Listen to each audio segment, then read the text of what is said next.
ಕುಮಾರವ್ಯಾಸ ಭಾರತದ ಉದ್ಯೋಗ ಪರ್ವದ 6ನೇ ಸಂಧಿಯಿಂದ ಆರಿಸಿಕೊಂಡಂಥ ಈ ಪದ್ಯ ಮತ್ತು ಅದರ ಸಾರಾಂಶ.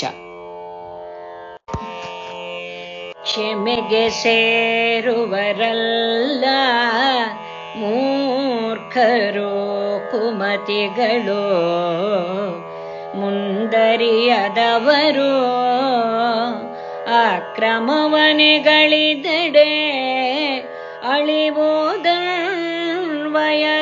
ಅವಳ ಕೀರ್ತಿಗಳು.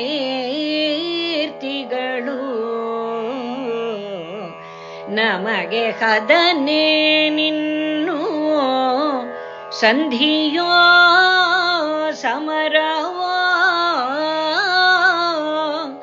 ಚಿತ್ತೈಸಬೇಹುದು ಕಮಲಲೋಚನ ಎಂದು ಭಿನ್ನೈಸಿದನೋ ಯಮಸೋನೋ.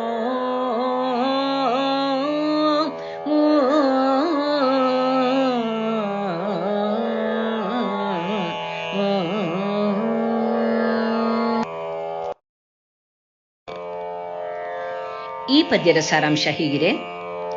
ಅವರು ಕ್ಷಮೆಗೆ ತಕ್ಕವರಲ್ಲ. ಅವರು ಅಂದ್ರೆ ಯಾರು? ಕೌರವರು. ಮೂರ್ಖರು, ಕೆಟ್ಟ ಬುದ್ಧಿಯವರು, ಮುಂದಿನದನ್ನ ತಿಳಿಯದೇ ಇರೋರು. ಅವರು ಅಕ್ರಮವಾಗಿ ನಡೆದುಕೊಂಡ್ರೆ ವಂಶದ ಸತ್ಕೀರ್ತಿಗಳು ನಾಶವಾಗುತ್ತೆ. ನಮಗೆ ಸರಿಯಾದ ರೀತಿ ಯಾವುದು? ಸಂಧಿನೋ ಯುದ್ಧನೋ?